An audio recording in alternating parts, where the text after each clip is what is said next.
Good afternoon, ladies and gentlemen. I'm Aaron Grunfeld, Chairman of the Associated Student Speakers Program. I'd like to welcome you all to the first of what a very exciting winter quarter lecture series. Our guest today is, of course, the Honorable Adam Clayton Powell, Jr. Today, by the way, is the anniversary of Mr. Powell's exclusion from Congress. He was ousted from his seat on January 10, 1967. Today at UCLA also marks the first of a series of West Coast college appearances for the representative of Harlem. These will include San Diego State College and University of California at Berkeley. Following Mr. Powell's presentation, there will be a question and answer period. There are 2 microphones placed on the concourse, both to the right and to the left of me, and you will be able to have your questions at that time. Following again Mr. Powell's presentation, there will be a short 10-minute break for those of you who have to go to classes. Now, it is my distinct pleasure to introduce Congressman Adam Clayton Powell, Jr. from Harlem. His topic is the Black Revolution.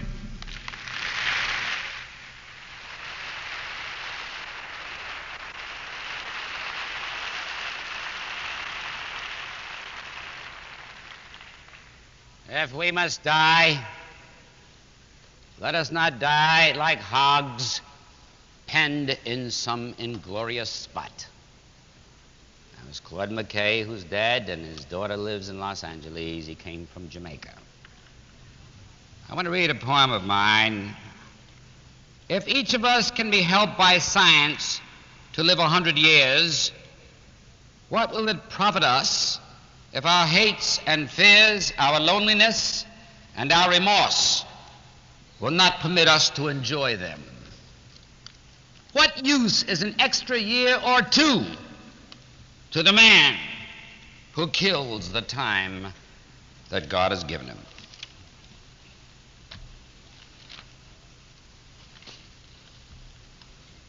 I went to Watts yesterday because I wanted to see my soul brothers and soul sisters.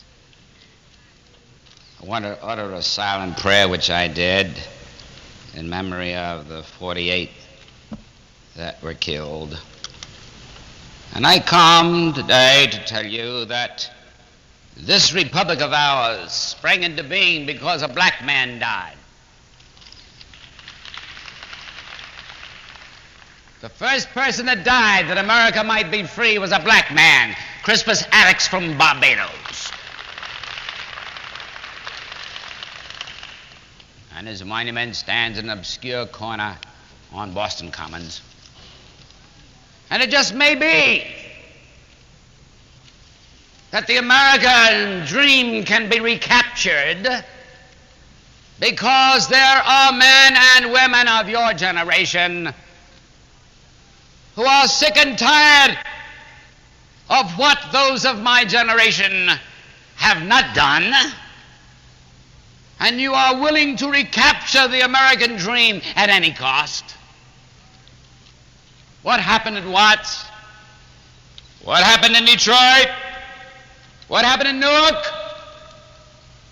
They are merely repetitions of what happened on Boston Commons in 1776.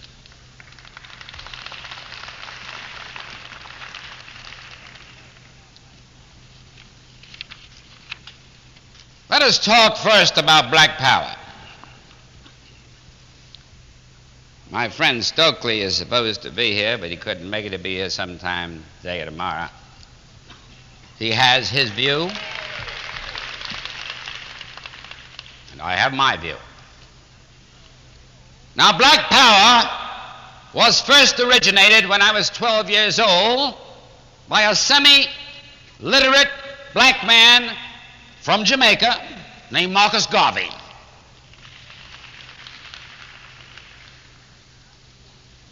He was vilified and imprisoned by the United States of America, and through a special procedure with England, when he came out of Leavenworth, he was extradited to England, where he died of a broken heart. But today, when you walk across Queen Victoria Park in Kingston, Jamaica, you will see Queen Victoria's statue looking in the face of black Marcus Garvey, the first hero of the West Indies. Marcus Garvey never preached anti-white, because he who is against anyone is against himself. He never preached violence, because there's an old Chinese proverb that when you're in an argument, the person that strikes the first blow has confessed they've lost the argument. All he said was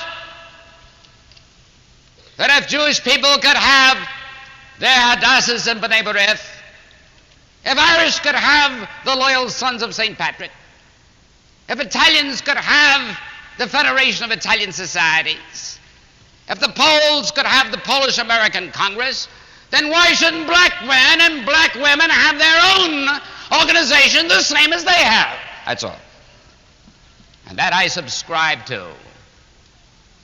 Black power is merely an attempt of equality of dignity, an equality of character, an equality of recognition by non-blacks of our negritude, as the president of Senegal coined when he was in Washington visiting LBJ the other day.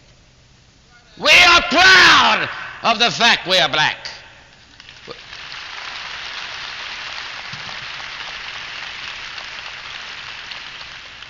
We are not second-class citizens any more than any of you white students here. We're the same as you are. And in a sense, as I will progress, we're better than you.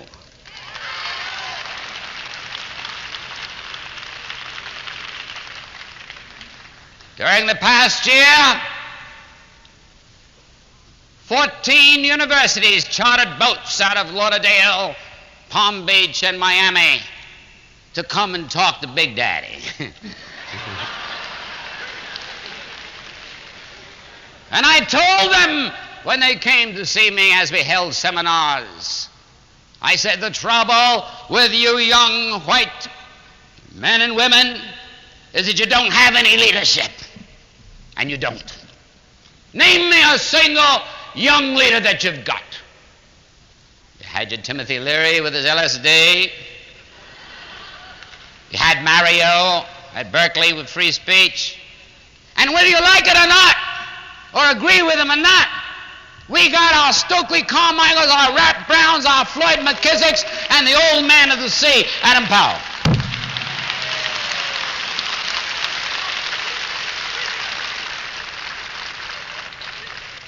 And I come here today for one purpose, to try to write across the sable breast of darkness with fingers of fire that you young white people, if you don't develop a leadership like ours, then America is going to become a second-class nation. I know, because I've talked to you for years. You've lost your faith and confidence in your parents, your preachers, and your politicians. You're groping to find a new leadership. And all I can say is be strong. We are not here to dream, to drift, to die. We have hard work to do, loads to lift. Shun not the struggle. That's God's gift. Now we, you see, when I say we, I'm talking about we black folks, we got a new breed of cats. And the history of the white man is he once had a new breed of cats. When they put Daniel in the lion's den, you know, and I don't know because the literature of the Bible is so old, those might have been Black Panthers instead of lions.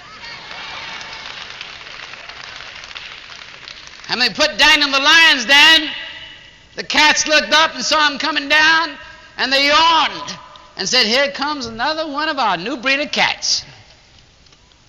We are a new breed of cats. We are finished completely and totally with the American way of life that we've been forced to live under for 100 years of quasi-freedom and 300 years of slavery. Finished with it.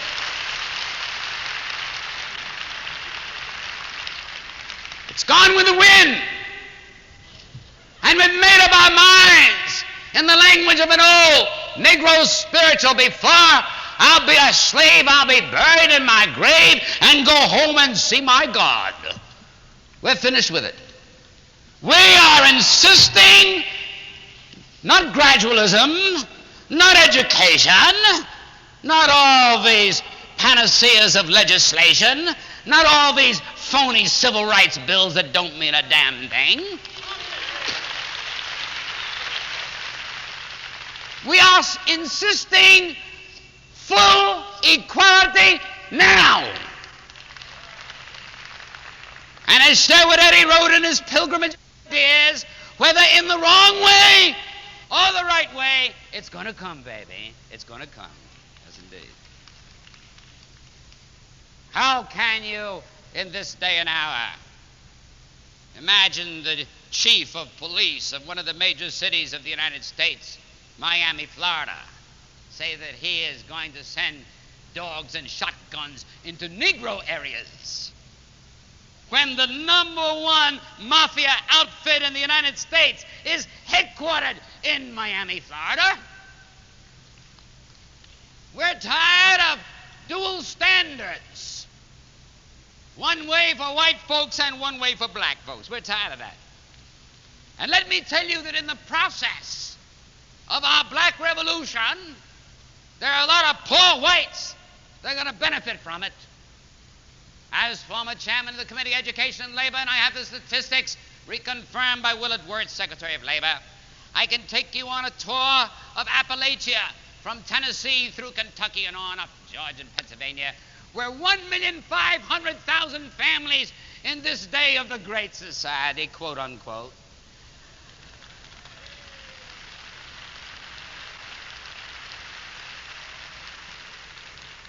and in this day of the affluent America, and in this day of the highest Dow Jones Index, and in this day of the highest standard of living, I can show you 1,500,000 white families whose average income per family is less than $1,000 per year.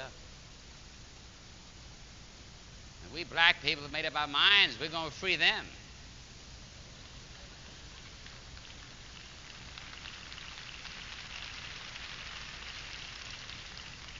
See, Abraham Lincoln supposedly freed the Negro with a stroke of a pen. So we're going to free you. Now I'm talking to you, especially since you're going to have to pay $156 a year more. Oh, baby, you need us, sweetheart. You need us. Yes, indeed. We're going to free you. And this is not just a monopoly of American youth. The smoldering resentment in the ghettos of America is not just the monopoly of black young people. They just have a little more guts and courage to go out and take the risk, that's all. As I told a group of students, oh, you were on the boat with me that day. Where are you? When Yale University came. There you are. When Yale University came to visit me in Bimini with a chartered yacht, what did I say? I said to them that the trouble with you is you don't have the courage of black people. And they agreed, did they not? Did they not? You are victims of what I call the cult of mediocrity. If you try to break from that cult, try to break from the status quo, then your society, Mr. White Man and Miss White Girl, they're going to draw you back. There was a great Greenwich Village poet who wrote a book called Poems in Praise of Practically Nothing. He was great until Hollywood corrupted him with a $150,000 a year salary. His name was Samuel Hoffenstein, and he wrote in his book, 25 or 30 years ago. He's dead now. What I call the chant, if not the doom song of America. Come weal, come woe, my status must be quo.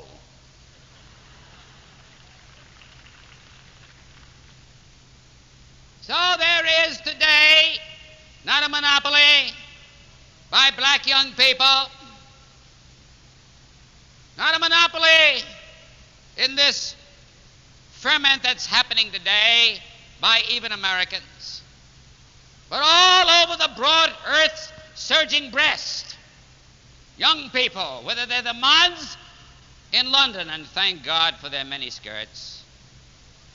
My father once said, that a woman is old as she looks, but a man is old when he stops looking. But there was a revolt there in London. The revolt of the Red Guards in Red China was a youth movement. Young people are on the march today, and all I'm hoping is that more of you will fall in line, because black power means the saving grace of our United States. The United States no longer is an isolated nation. We're living in a world in which the United States and all of Anglo-Saxon society is in a definite minority. The votes of the black and brown people in the United Nations could turn the United States foreign program upside down in one day. You're in a minority. The soul brothers and the soul sisters, they're in the majority, baby. We're in the majority, and we want you to get in with us before it's too late. Before it's too late. You see, when you look at the United States of America today, you must realize that the world is not judging the United States of America according to what happens on the quiet banks of the Potomac River down in Foggy Bottom at the State Building. The United States of America is being judged by one unknown, isolated black man or black woman who is senselessly beat to death on the streets of the United States. I'm not talking only about black Africa and brown Asia. I'm talking about white Europe. Wherever I've gone, I've had leaders all over the world say, how can you, meaning the United States, expect us to follow you into creating a free world when back in the United States you are clubbing black men and women to death and shooting them down? How can you expect us to do that?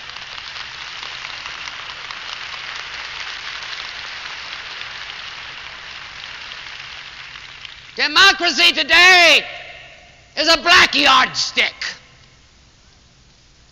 The yardstick by which the world is judging us, and I don't care what you read in the press or hear from the White House or the Department of State, the United States is being judged today by what they're doing to the black man and woman in America.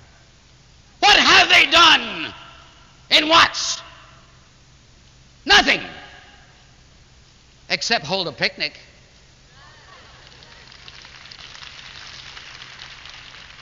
One newspaper reporter said to me yesterday, he said, thousands of jobs have been obtained for the people of Watts. I checked this out. Totally untrue. The jobs that the people of Watts have since the riot are jobs given to the people who are supposed to keep the lid on the seething black masses. That's all. Modern Uncle Toms under the war and poverty.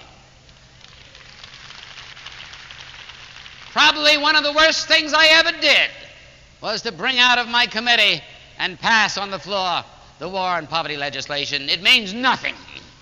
Nothing. Nothing. How can people who have never been poor get these high salaries and you expect them to be sensitive to the poor in these areas? They can't do it. What's the name of this place where Negroes live? What's the name of this place where Negroes live? Huh? Yeah, that's right. You see, as soon as the war and poverty came, then all of the upper class, what I call the society Negroes, they immediately went to Baldwin Hills.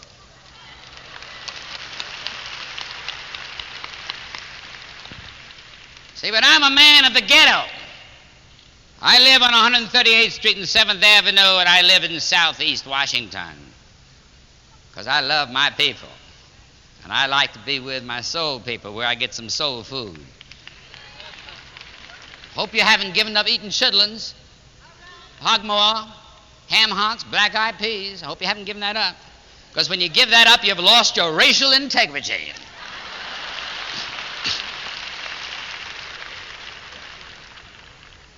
No, we're being judged today by what's happening to the black people. That's why, even though we are a minute portion of America, yet nevertheless, the world is judging our country by what's happening to black people.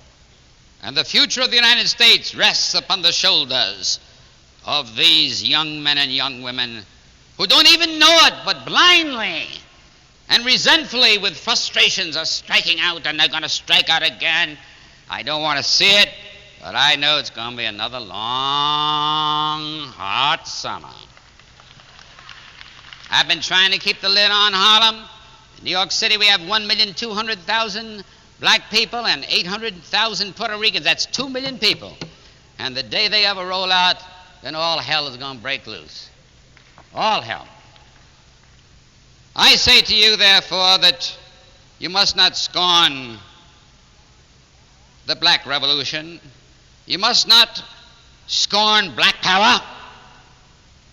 There are many nuances of black power according to the persons that espouse them.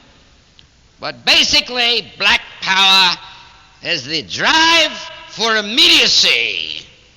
We're tired of our Whitney Youngs. Whitney Young is the Wall Street of the civil rights movement, by the way. And great old men like Phil Randolph and Roy Wilkins, they've had their day.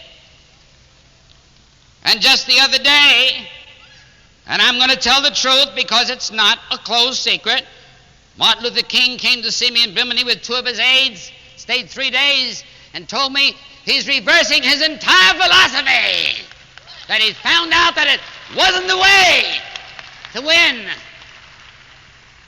Not that he's going to cry for violence, but he's going to stop saying only nonviolence. See, I'm a Christian pacifist, and when Jesus said, if someone smites thee on thy cheek, you turn the other. But he didn't say what to do after that. And I say, kick the hell out of them.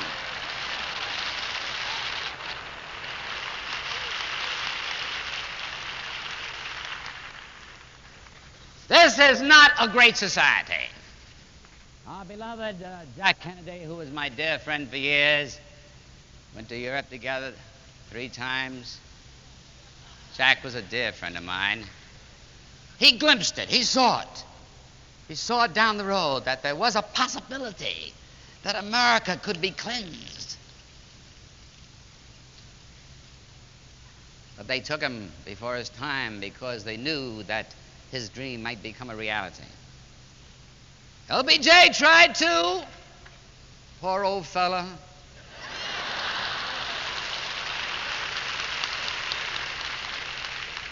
And every single one of LBJ's close friends that came to him, the White House, they've left him. George Reedy, you fellows of the press, remember George Reedy, big old shaggy George Reedy? He left. Jack Valenti's gone, one after another.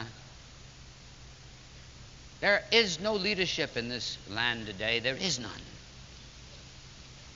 This is not a great society.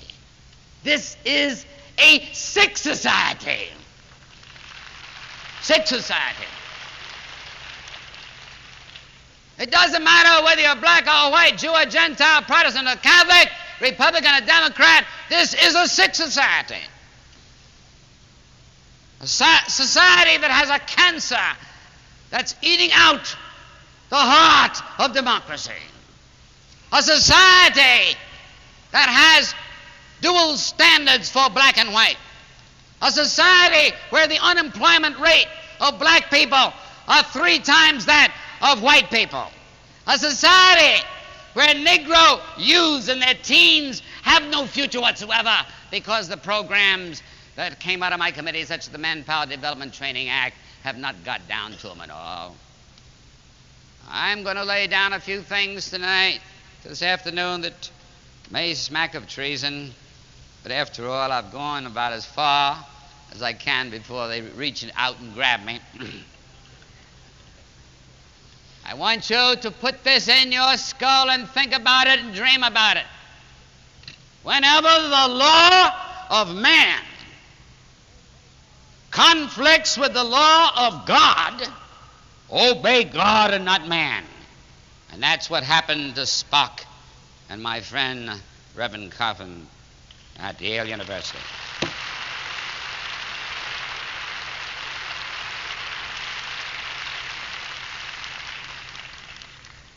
They are trying deliberately to test whether God's law is greater than man's law.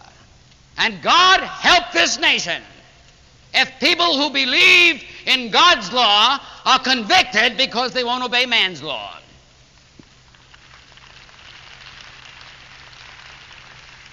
So put that in your skull and think about it.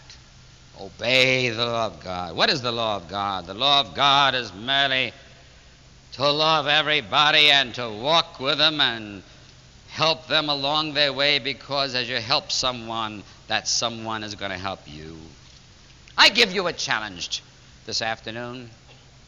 I challenge you white young people who have come from better families than our black soul brothers and soul sisters, because your families had better opportunities. I challenge you to break from the mold and crust and cult of mediocrity and to be a human being that dares. Now, whether what you do is right or not doesn't matter, but the fact that you're willing to stand up and move out and try to create a new American society and join us in the Black Revolution, then we're on our way. We're on our way. We got an old hymn in the Baptist church that there is a God who rules above with a hand of power and a heart of love, and if you're right, he'll fight your battle and you'll be free. You'll be free someday. One of the things I always argue with Martin Luther King about, I said, I don't want to hear that song about we shall overcome someday. You see, we've been overcoming someday for 400 years now. My grandfather was a branded slave in Franklin County, Virginia, with the letter P burned into his back.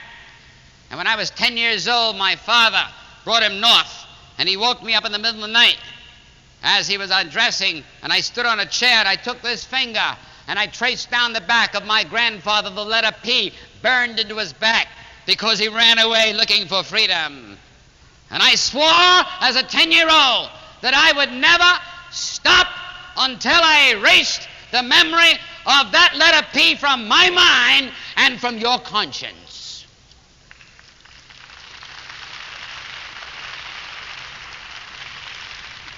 I have faith. I have faith in you. All I believe is that you need something to galvanize you and move you. I know you're frustrated. You white boys and girls, I know you are. You need a galvanic action there, something that will move you on out. Yes, indeed. You've encompassed these mountains long enough. It's time to turn northward. I have a faith.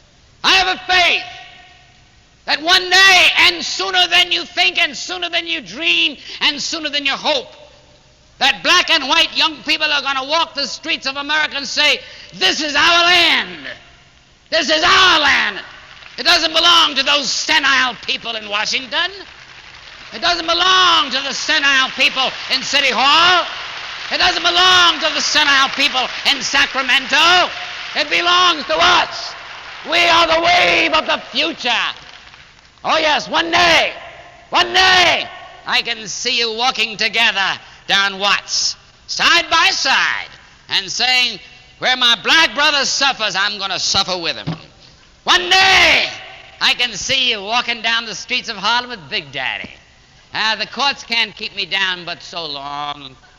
They have placed upon me an obscene, illegal decision. How can they exclude me from Congress and allow good old Christian Tom Dodd to stay there?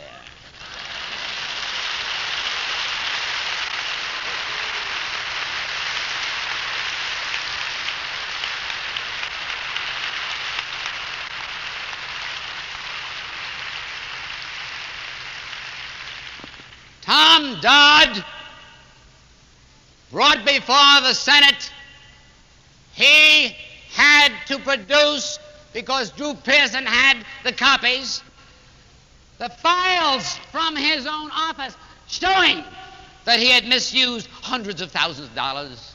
His own files. But with me, there's not a single thing they've proved. Not an allegation. Their wife on the payroll, 143 wives are on the payroll in the Congress of the United States right now.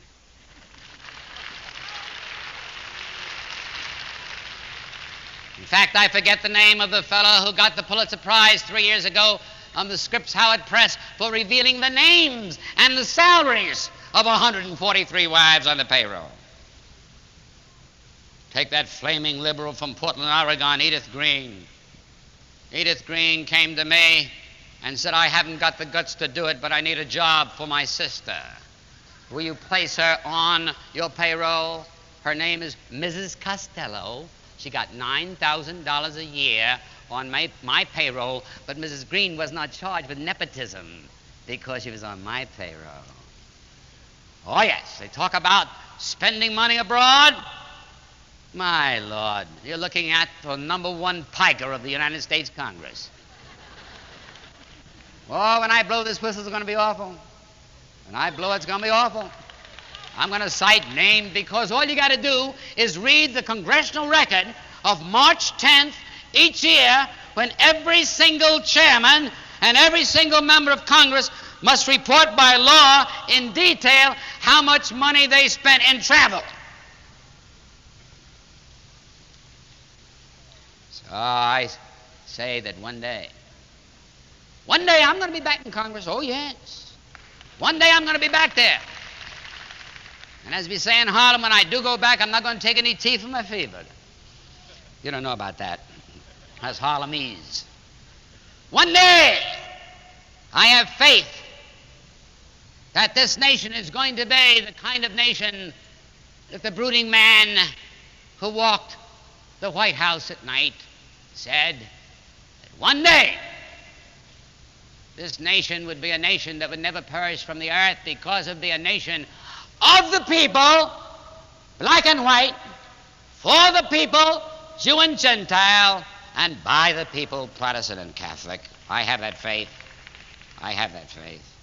And with your help and with your aid to your brothers and sisters, I have faith that one day this land shall be ours. This land shall be yours.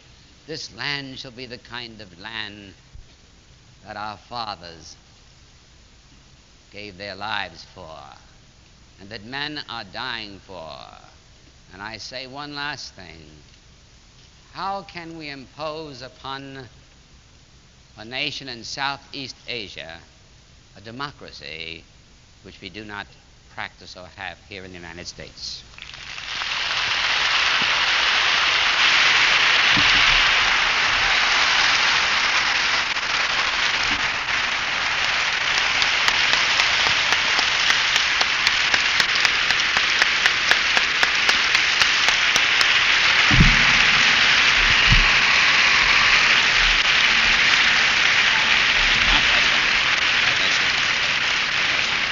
On behalf of the Associated Students, Congressman Powell, I'd like to thank you very much. We'll break for about 10 minutes for those of you who have to go to classes. Following that, again, as I said before, there are 2 microphones, both to the right and the left of me, on the concourse, and we'll have questions and answers at that time. Thank you. First question over to my left. All right. Mr. Powell, since you say that you're working to free the poor white man as well as the poor black man, does that mean that the black student unions and the black Congress are going to let white people in now? Well, wait a minute. If they're not going to let them in, how can you fight for us too? All right. Now, I tell you what I'll do with you, sir. You name me one black person who's on the board of directors of Hadassah, B'nai B'rith, the Italian-American Congress, Polish-American Congress, and the Loyal Sons of St. Patrick, and then I'll say to you, then white people should be in Black Hawk Conference. Question up to my right now. Is that working? Mr. Powell, Yes, sir? you seem to be using a sort of relaxed format, so I'll talk to you like you talk to me. So, Mr. Powell, baby, I'd like talk to it ask like you it a is, question. baby.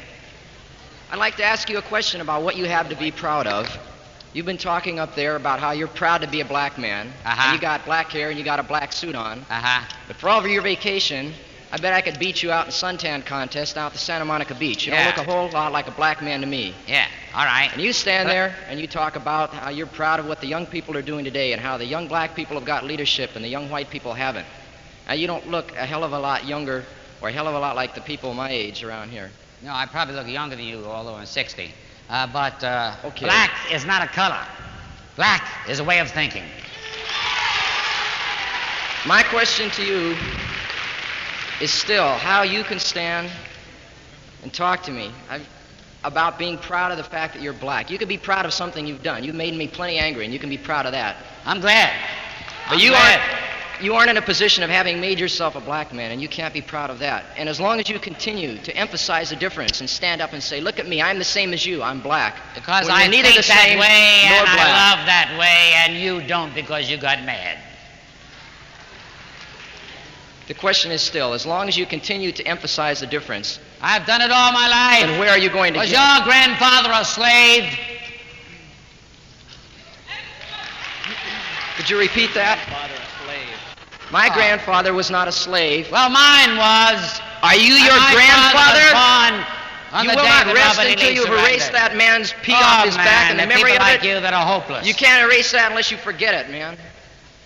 You forget it, but I won't. Okay. Wait. The next side over. Take the next question off to my left.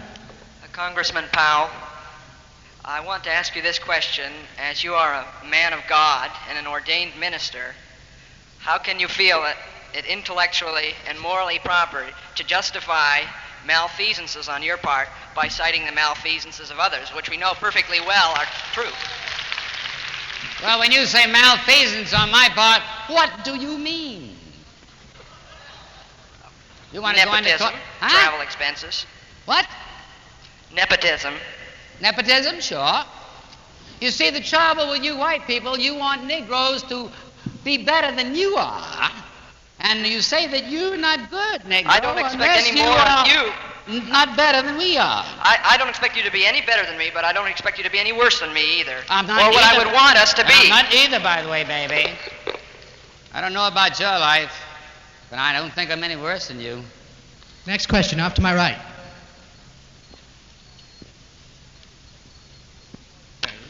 Mr. Powell, I'd like to ask one question.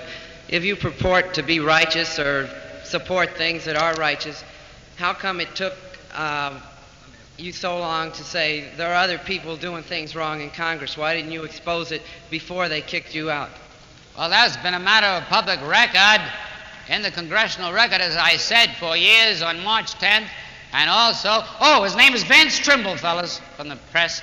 Vance Trimble won the Pulitzer Prize, Scripps Howard. Not me, revealing what was happening in Congress. Well, I'm asking about you, though. I mean, what did you do to expose all these illegalities that were going on before you were... In the first had place, your they're not power? illegalities. Congress hasn't got the guts to pass a law to make them illegal. That's still avoiding the question, even if they're not I'm not avoiding your illegalities. question, sir. I'm just saying these have been pointed out repeatedly by Pulitzer Prize winners in the congressional record. But why didn't you? Why should I? Unless you want to Okay, give me well, a that's Pulitzer that's Prize just or a what I Nobel wanted to Peace find out. Prize. Question to my left. Mr. Powell, you say that the white people should join the Negroes or the black people in the black revolution. I agree with you. You also say that perhaps there will come a time when the Negroes and Puerto Ricans in New York will move out, as you say. Now, I just wonder what's going to happen if, by chance, I join the Negro Revolution, and then they move out. How are they going to distinguish me from all the other white people? Or how are they going to distinguish anybody? What's going to happen? The same way should I wear black two pants white or what? boys from Mississippi were killed with a black man and buried, and the sheriff who did it, they just got, what was it, 10 years, 6 years? They followed. See, the thing you've got to recognize is this. Black people are leading this revolution, and they don't mind white followers, but they don't want white leadership, just as white people don't want black leadership in their ethnic groups. Question to my right. Reverend Powell, I'm a representative from the Black Congress, an amalgamation of organizations, 33, all of them are black. We would like to tell you that we welcome you to our city, and you're beautiful, baby. Teach on. Lord, thank you, sweetheart. Only thing, when you call me beautiful, I wish you were a girl.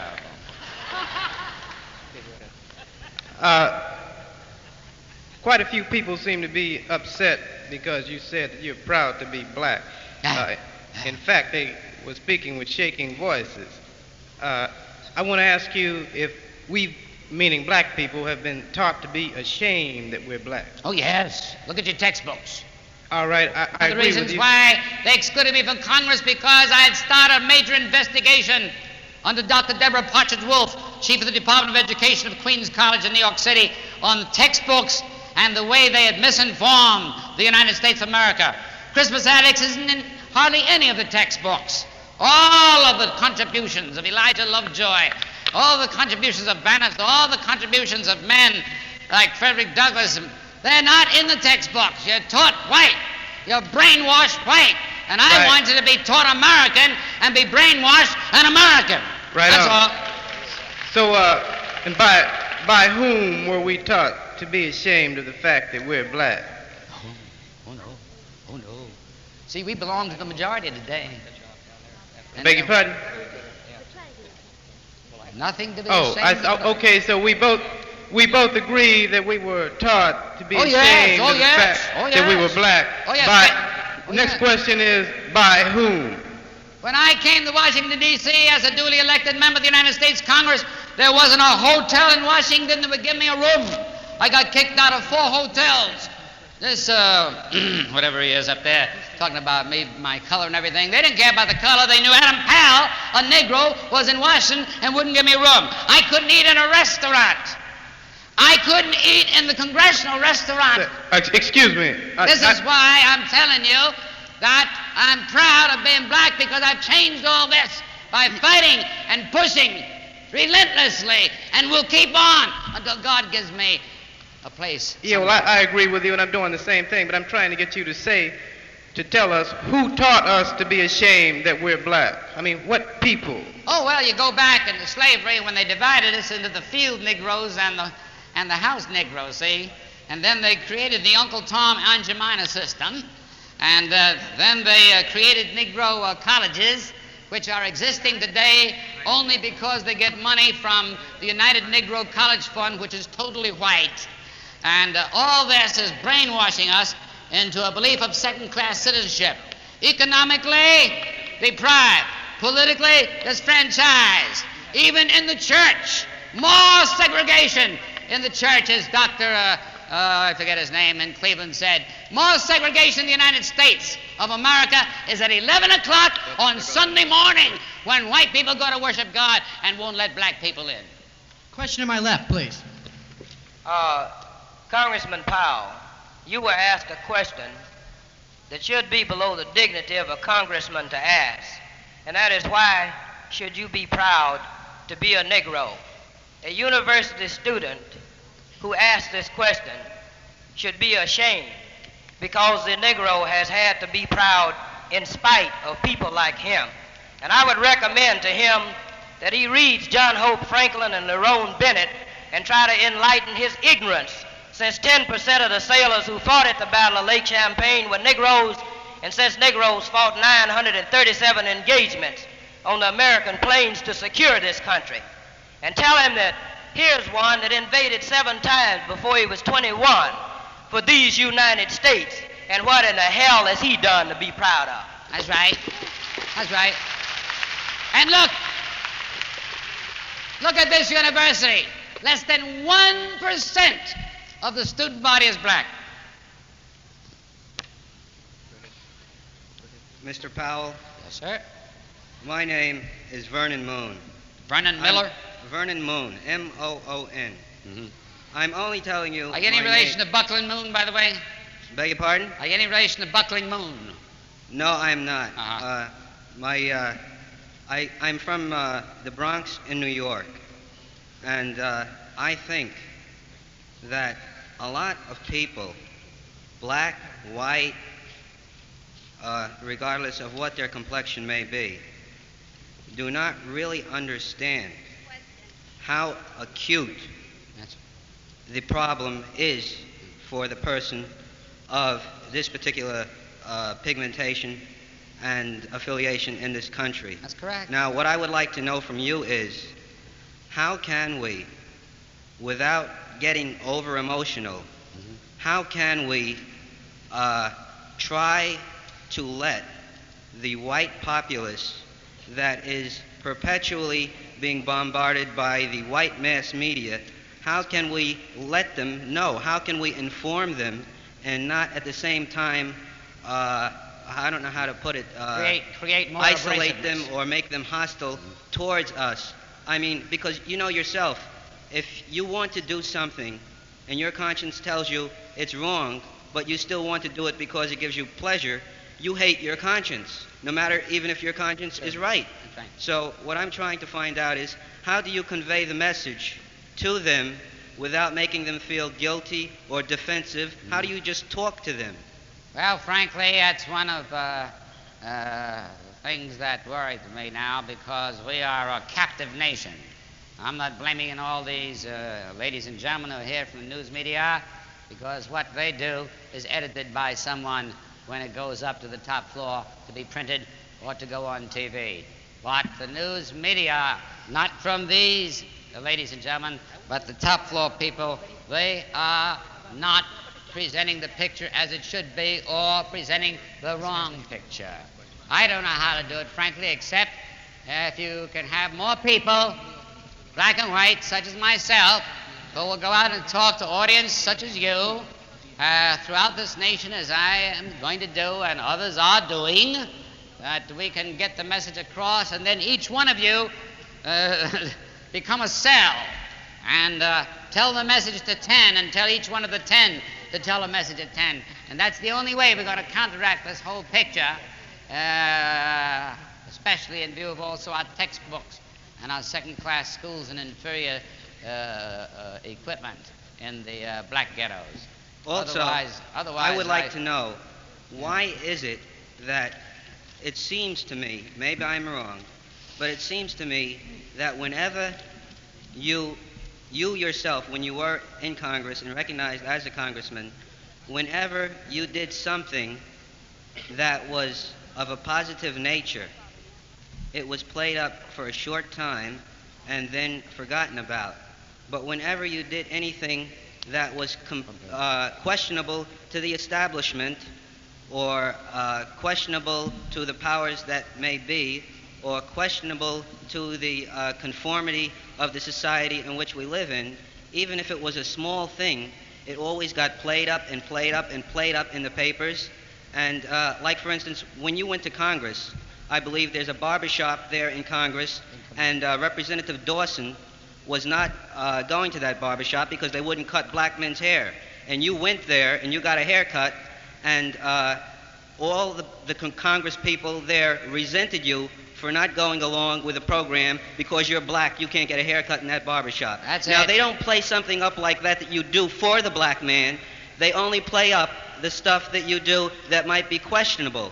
The only place you can read where you do good things is in Ebony Magazine or in Jet or in some other publication. Now, the white people don't read Ebony magazine and Jet. So how are you going to get them to know that you're doing good things as well as making mistakes? Because everybody's human and everybody does make mistakes.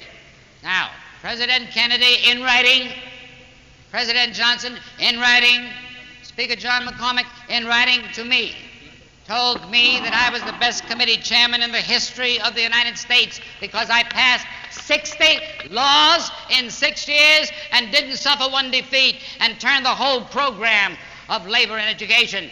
You here today at UCLA, you have buildings and dormitories that came out of my committee. You have scholarships that came out of my committee. The minimum wage has been raised and extended, even to include sharecroppers, came out of my committee. But nothing said about that. But all I got to do is slip on a banana peel and say, oh, there he goes. Before we take the next question, I'd like to announce that in Royce Hall, 164, 8 o'clock this evening, Don Wilding will be teaching a course on Negro history for the Experimental College. You also wanted to make an announcement about the Arambi concert. Yeah. Now, I think it's very important before I leave to tell all of you to support the conference, the concert with Miriam Makeba and Oscar Brown Jr. that's being held on the campus here on January the 19th to raise funds to see that the less than 1% black students is increased by scholarship grants. And I think all of you should support that. We'll just take one last question off to my left, and that will be it. Mr. Powell. Congressman Powell, I would like to know of all the admiration that I have for you. I have been watching, keeping up with the news. Wait a minute, before you go any further, I can't see you, but tell me what island you came from down in my other home, the West Indies. Well, I'm from West Africa. West Africa, yeah. What part of West Africa? Liberia. Liberia. They just had the inauguration the other day, and the president invited me to come to it, but I couldn't. Go right ahead, dear. Thank you very much. I appreciate that. My question is, I have been watching with very close admiration from your difficulties in this country. And recently, Stokely Carmichael returned home after the various disturbances and newspaper reports that they had on him. I'm wondering how come, from my estimation, it is that Stokely Carmichael has more guts to return to the United States, even though his passport has been seized. How come you cannot return to Harlem and go to jail as a hero and then come out and be even a more hero at this point? All right, would you like to know? Stokely Carmichael didn't have to worry about going to jail. All he did was lose his passport. And I'd be glad to give my passport up tomorrow morning. But what I will refuse to do, I would go to jail any day for a just cause. Walking a picket line in Watts or in Harlem, I'd go. But I won't go for an obscene, illegal decision handed down by a solitary judge, Matthew Levy, against me, that I should be arrested on Sunday, contrary to the laws of New York City. I agree with you, Congressman Powell, but I still say that even men like Shakespeare knew that it is very difficult for people to have justice in the world, that he even wrote a line like, the quality of mercy is not strained. Therefore, for my observation and the admiration and respect that I have for you, I'd rather see you go back under any circumstances and represent your people after you come from Harlem and the African world. I'm not speaking so much for the African world, but as an African, I would have you and teach off you to my children and my generation as a man to be followed, a man to be respected, because you return to Harlem where you are. Well, I tell you, my dear friend, my soul sister, that I would not go to New York and go to prison for 3 months for an obscene, illegal judgment. And that's why I'm not going until the Court of Appeals. And I want to tell you that the American judicial system is in jeopardy because the Court of Appeals of New York City, the Court of Appeals of the District of Columbia, and the Chief Justice Bazelon, and the Supreme Court are refusing to take up this question. Thank you very much. I'm afraid that's all the time we have. I want to thank Adam Clayton Powell again for coming. Thank you all very much.